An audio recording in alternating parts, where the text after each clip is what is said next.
Oi, tudo bem? No vídeo de hoje a gente vai conversar um pouquinho sobre limites emocionais. Para quem acompanha minha página no Instagram viu que a gente já começou a falar um pouquinho sobre isso.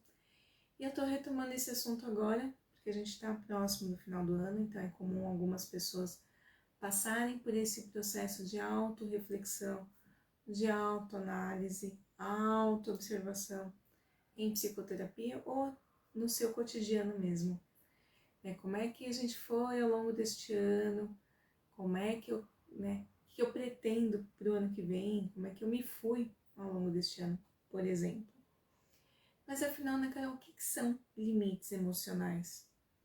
Limite, própria palavra diz, né, tudo aquilo que coloca um limite tem a ver com até onde é possível ir, né? Até onde é possível eu ir em se tratando de outras pessoas, até onde é possível as outras pessoas irem, né, para comigo, por exemplo. Limite é uma coisa muito flexível, né? É possível da gente flexibilizar dependendo da situação, dependendo do contexto, dependendo de com quem eu estou me dirigindo.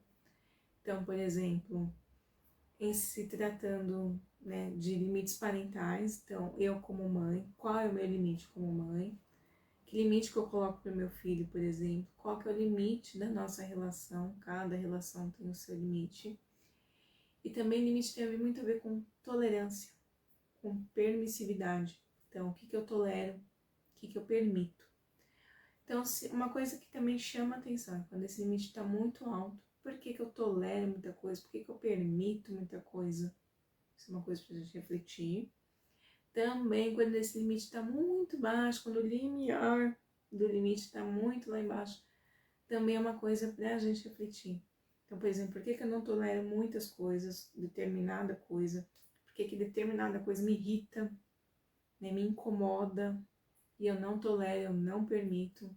Se eu começo a não permitir várias coisas, por que o meu limite está tão baixo, né, de forma geral? Ou se determinada coisa eu tolero, tudo bem, ou aquilo eu não tolero, qual que é a diferença? Isso é uma coisa para a gente avaliar também. E o limite tem muito a ver com a nossa história de vida, então o que a gente veio construindo desde lá atrás, né, quem nós somos, né, isso tem a ver com a minha história, as minhas vivências, as experiências que eu passei e pelas quais eu estou passando. Também tem muito a ver com o nosso limite. Tá, Ana Carol, mas como é que eu sei que eu cheguei no meu limite? Ou como é que eu percebo que eu cheguei no limite de outra pessoa? Quando a gente começa a perceber aí um desconforto, mal-estar, né, alguma coisa que não tá muito legal, né, até em o outro, né, como é que eu percebo que o outro não tá bem, né, aquela coisa de, acho que aquilo não foi legal. A gente já tá chegando no limite, tanto do outro quanto nós. Se determinada coisa começa a me incomodar demais, tá batendo no seu limite. Ou se você percebe que você não tá respeitando o seu limite, isso também tá te causando mal. Também é uma coisa pra gente conversar. Mas, Ana Carol, como é que eu sei, como é que eu conheço os meus limites? No processo de autoconhecimento. Então, por exemplo, quando a gente está em psicoterapia, a gente trabalha esse autoconhecimento, essas autorreflexões, essas autoanálises, essa autoobservação, né? Isso tudo a gente vai trabalhar junto. E a gente vai conversar sobre você, aquilo que você sente, aquilo que você observa, quais são as suas dúvidas e quais são as suas angústias. Isso tudo faz parte do processo de autoconhecimento. Quanto mais eu me conheço, mais eu entendo o que me incomoda, o que não me incomoda, que tá tudo bem, até onde é possível ir, quando eu estou ultrapassando esse limite, ou quando esse limite está muito longe, ele está muito baixo. Por que precisa ser tão baixo?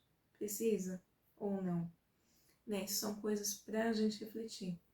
Então, essa é uma reflexão que eu queria trazer para vocês hoje. Espero que curtam, espero que gostem. Obrigada, tchau.